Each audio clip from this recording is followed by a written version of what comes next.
ituloy na natin ang kwento ng first audition tonight. Ano nga kayang inspirasyon at pag-asa ang bitbit niya sa pagtungtong niya sa PGT stage?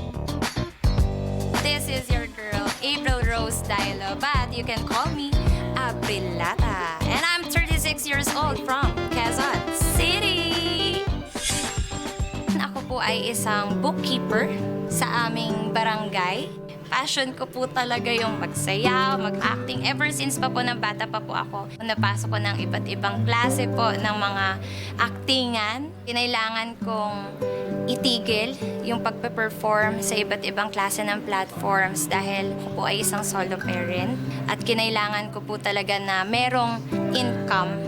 Siguro ito na po yung big break na binibigay sa akin ni Lord. Level up na tayo.